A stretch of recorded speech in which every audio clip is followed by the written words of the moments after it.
Reaction! Same, brah. Same.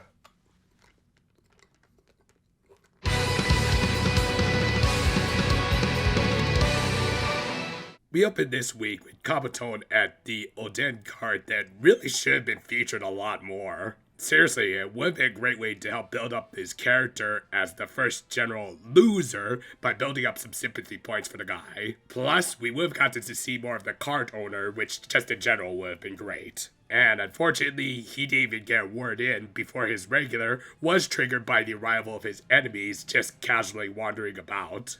Correctly realizing that Sora was pretty much the source of all of his troubles, he challenged her to an all-or-nothing one-on-one duel with the condition that if he lost, he'd never pursue the princess again, which, considering that Nightmare Moon was going to turn him into pork chops if he failed even one more time, yeah, he had nothing to lose. With that, they agreed to meet in 3 days, which for this show and this character, it couldn't have come any sooner. As has been said, Kaboton has kind of overstayed his welcome, like a frat party boy who refuses to go home. Like, at first he wants the life of the party, but as time went on and on and on, yeah. これで決着をつけます。 Feeling that he had to have been telling the truth, including how he had some kind of trump card, Sora decided it would be best to spend their 3 days training for the Kachako. Thus, they enlisted the services of Ageha and her Hummer to get them up into the mountains. Also, figures on top of being gas guzzlers, these cars would also have lousy trunk space. これが本来の僕です。やっぱ可愛いな。 Remember everyone, these two are gonna be partners in the near future. With that, we unfortunately got the best animation of this episode. Yeah, for whatever reason, just for this Imagine spot, we got some Yu Yoshiyama-esque animation. They did actually work on this episode. And yet, as we'll see, the actual fight of this episode isn't going to look nearly as good as this. まさか山の頂上で必殺技の修行したりする感じ。そう、まさにそういう特。 Mashiro, Ageha, have you two been watching a certain volleyball anime recently? Also, yeah, I could probably do a Street Fighter reference here, but we already did for the thumbnail. Anyway, they arrived at the mountains, where Sora was going to do the old standby of meditating under a waterfall, which, just from the little bit of research I did, can be a very dangerous practice, depending on the amount of water and the rate at which it's falling. Thus, Sora was surprised to find what seemed to be an old, experienced monk training under the falls, but... Katakori Kaisho! Yeah, as it turned out, it had been turned into a tourist spot, I'm guessing by reducing the water flow to just a gentle stream that even an old geezer could sit under to fix his back. Oops. Still, they decided to make the best of what they had, and as someone who has trained in Zen meditation, I can confirm that it can be done anywhere, even at the beginner's waterfall. Meanwhile, Tsubasa went out to find the strongest critter in the mountains, and at first, it seemed like it was going to be this bald eagle. America. But instead, it was...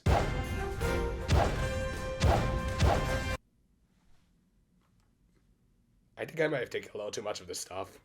Then again, who am I kidding? Rick and Morty already proved how dangerous these critters actually are. Anyway, they went through a little train montage that I guess I should pair up with some sort of Rocky music.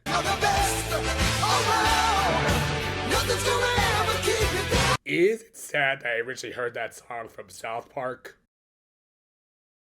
And with that, the 3 days were up. Yeah, I'm not kidding, this whole bit was pretty damn short. I mean, granted, for a freaking Kaboton, I don't think anyone has to go through even a Dragon Ball S training arc, but so much of this was treated as a joke that it is hard to feel the dramatic weight when they tried to end the scene with Tsubasa and Mashiro assuring Sora that they had her back. I don't know, just totally it doesn't match up all that well. Still, I guess it was nice that about half the episode was dedicated to the fight between Kaboton and Sora. And not too surprisingly, just to add to his defeat flags, the former grew giant using some pent-up Undark energy. However, as had been mentioned, the animation here wasn't exactly a Sakuga fest. The actual content of the fight mostly involved the pig throwing a bunch of haymakers and whiffing all of them. Granted, it was interesting to see Sora apply her training, most notably her meditation, to focus her senses and countering them, which was something that I can appreciate at least. But then it just became a battle of attrition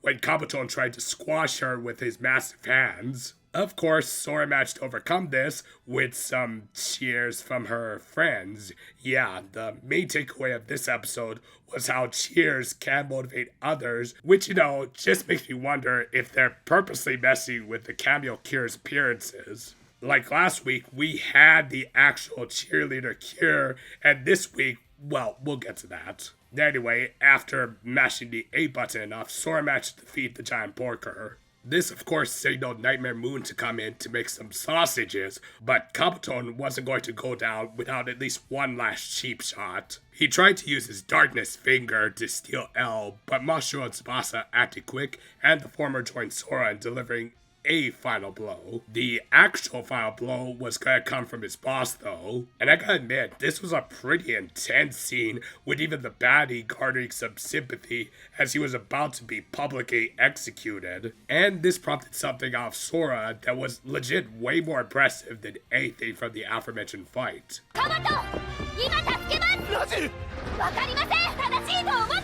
Enemy or not, a hero has to save as many as they reasonably can. It was a resolve far stronger than even the pig obsessed with strength could fathom. And with that, she managed to get him out of the way of Nightmare Moon's attack, which really shouldn't have stopped her from launching just another attack, but it did, and in fact, the episode ended with Kaboton still alive and well.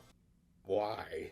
I mean, there's literally nothing stopping her from launching another lightning attack. Hell, she could do it right here while he's in the water. It would not only make the big bad of the season feel far more ruthless, but it would also make Sora realize that there are just some lives that she's not strong enough yet to save. And I get that they might want to use him for later, but come on, y'all can figure out some sort of BS reason to revive him and not rob us of a perfectly good and powerful death scene to really shake up the status quo is all I'm saying. Anyway, as I said, the cameo cure this week was Ichika, and okay, I know a lot of these returning VAs, even Aoyuki, have sounded a little off due to not playing the character for years, but the Cake Bunny doesn't even sound like an anime character anymore, and more like... Papa? Save it! But yeah, as kind of a send-off to Kaboton, this episode was pretty wishy-washy. Like, tonally, it felt like it wanted to be a joke episode, and yet also wanted to make this a serious final fight between the first hero and villain of the show, complete with what seemed like a pretty strong resolution until it wasn't. I mean, I don't think it was bad, but needless... I don't think it was bad, but needless to say, I don't think the next hero has particularly large shoes to fill. I mean, seriously, that guy has really tiny feet. In spite of being one of the more plot-relevant episodes, this one wasn't written by head writer Ryunosuke Kingetsu, but rather Kanichi Kato. I mean, not to say that Kato's run so far has been bad or anything, but it does make me wonder if the writers just kind of lost interest in writing for Kaboton. I mean, this is just my speculation, but I wonder if they actually want to switch him out with the next general a lot sooner, like maybe even episode 5, but for whatever reason, they were forced to keep him around. As a result, this villain's arc got stretched out thin, and they just couldn't figure out or weren't engaged enough to give him a proper conclusion. If that was the case, then it's a bit of a shame, because as silly as a guy at times, Sora still proved to be worthy of the title of Hero Girl for all the work she put into her training for the big fight. And it goes without saying that her final olive branch to Kaboton was truly great. It made up for the fact that their epic final battle was less engaging than a rounded punch-out. Not helped by the aforementioned misplaced comedy during the short training montage that did take away from the grandiose feel of a little magical girl fighting a morbidly obese cannon. Thus, this episode just kind of leaves me feeling conflicted. As someone who appreciates heroes with strong morals and determination, this has raised Sora in my eyes even higher than it already was. But Kaboton and their fight, including that half-hearted resolution, really weighs it down for me. I think at this point, we'll just appreciate that Evil Porky is gone for now, and that we can hopefully move on to some more interesting twists, in particular in regards to a certain big bad. If you couldn't tell, yeah, I'm still recovering from this little bug that kept me home all this week. I'm a lot better now and everything, but man, was it rough. Fortunately, while I couldn't get any work done other than finishing up a Wednesday review that was already mostly done, I was able to catch up on all the new anime of the season and found some good ones. So if you want some solid recommendations for this season, well, here you go. Still, hopefully we should be back to full capacity next week, so do look forward to it. And until then, no, fair for now, my friends, and Squirrel. and